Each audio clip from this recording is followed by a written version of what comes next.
There are three things that the super rich understand about money that broke people struggle to grasp their entire lives. And one concept that connects with all of these three is compounding. And not just compounding in terms of money, but in terms of time, habits, and discipline. In the next few minutes, I'm going to show you the exact three-pillar system that I use to go from average returns to more than 20% returns every year in a short time, all without Fatcoin, NFTs, and selling my soul to Tesla.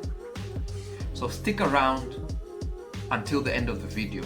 We'll walk through real life examples of how the rich actually use these three concepts to make more money. Compounding in threes. Look at it like a three-legged stool. So a three-legged stool has to have all three legs at the same height, or else things are going to go out of balance. The first thing that the super rich understand about money is time. Time is very important. For Elon Musk, it's actually a waste of his time to pick up $100 bill if he found it lying on the floor. Time is how long you invest. Time is how long you leave your money undisturbed for it to actually compound and make more. What I mean when I say time is that you have to start early, and once you start, you have to make sure that you are leaving that money to actually do the compounding work. The compounding curve, it gets steeper the longer you leave your money. If you start early, you've got a long runway. If you start late, you've got a shorter runway. So the wealthy prioritize starting early. This can actually be parents putting aside money for their kids. When you put money aside for your children, you are giving them a head start in life.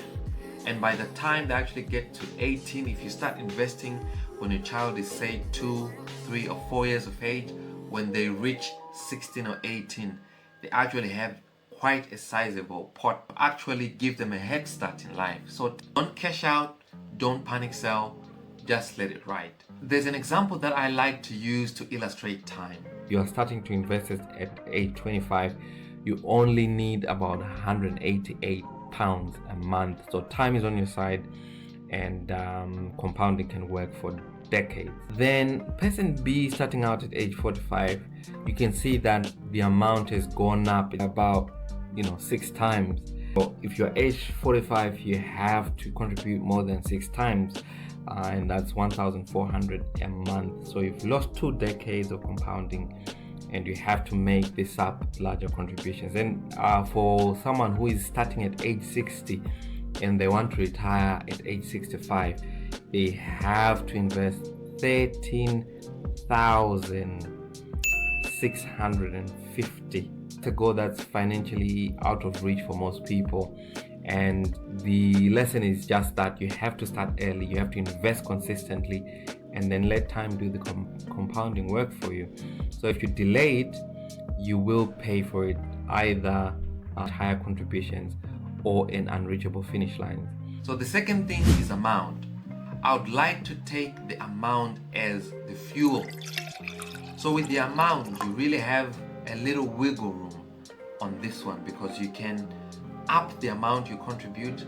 So let's say you are contributing to your pension pot, you're putting in 200 pounds. You can cut some expenses, start doing a side hustle such that you end up contributing 1,000 pounds. From 200 to 1,000 pounds, that's 5x. That's a lot. You have to help you achieve retirement earlier. How can you add more fuel? So number one, which is my favorite, is cutting expenses, because you don't have to do anything else, you just cut expenses. Once you cut those expenses, you already have something you can work with. I have had to cut a lot of things that I thought I needed, but when I sat down, I realized that I actually don't need them. So things like your Amazon Prime, double screen Netflix, a gym membership that you're not using, work out from home, YouTube is free. Takeaway can be costing you up to £100 if you're living alone, £1,200 a year. The Amazon Prime, I've skipped that, and with that money that I used to pay my Amazon Prime, I started buying Amazon shares. Make your coffee at home, unsubscribe from the newsletters that you never read. For this example, I'm going to share my screen. We've got a guy, Ben, who decides to save all the money he could have used for takeaway. So Ben usually spends $100 a month on Just Eat. If Ben saves this $1,200 per year, that's £100 a month from the age 20, and invests it at 10% annual return, Ben would approximately have £162,686 by age 65. So even very small savings when started early and left to compound can come close to $1 million. That £25 a week is not nothing. It's £862,000 by the time you get to 65. The third leg of that stool, the compounding stool that we've been talking about, is rate. Rate is where things get fast or dangerous. So when we're talking about rate, we're talking about risk and reward. So you've probably heard the statement that says high risk, high reward. So if you have something that is risky, it can give you quite a lot in terms of returns, but it can also mean that you lose your capital. And this is one thing that value investors are mindful of. Value investing is all about capital preservation more than anything else. If you want higher returns, you've got to be prepared to take higher risk. Now, take an example of a drug dealer. These guys can flip their money, can double their money in a day or two, but they can also get shot in the head. So that's the risk and reward payoff. Something pays a lot, then the odds are that it's also quite risky. Risk in investing has got a gradient. So I'm going to share with you the gradient of risk. So you've got your treasury bills. These are your very, very low risk. So the risk of a treasury bill not paying you off is the same as the risk of a government going broke. Governments can't go broke because they can't print money. Then after that, you've got your commodities and your blue chip stocks. So commodities are things like gold, silver. They don't move much in terms of price, but they can offer an inflation hedge. And then your blue chips are those stalwarts, the very big companies like your Coca-Colas, your Pepsis, Procter & Gamble. In the higher spectrum, you've got the penny stocks or private equity investments. So penny stocks are investments that are bought on the stock market, but they are very risky because they are quite small and they don't have a track record. So they are quite risky and they are very volatile. They go up and down a lot in a very short space of time. So the odds of you losing your capital are quite a lot if you're dealing with penny stocks or private equity. So private equity is more of the transactions that people agree to get into to buy businesses off of each other, and this doesn't happen on the stock market.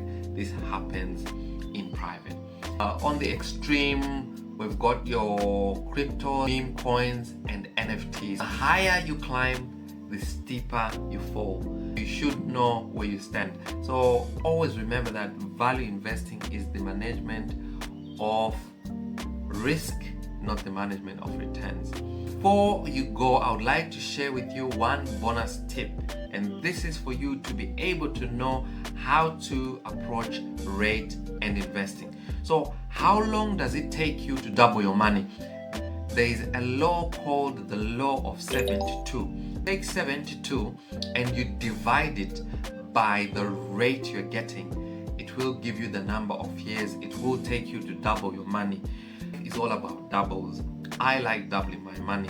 So taking 20% like Buffett used to make, that's 3.6 years. So imagine that. If you had invested in Berkshire Hathaway with Warren Buffett, you'd have been doubling your money every 3.6 years. 17 doubles. So please do me a favor, drop a like if you've enjoyed this video, and subscribe to the channel for more content like this. It does help the algorithm to suggest it to more people who like this content. And I will see you in the next one. Cheers.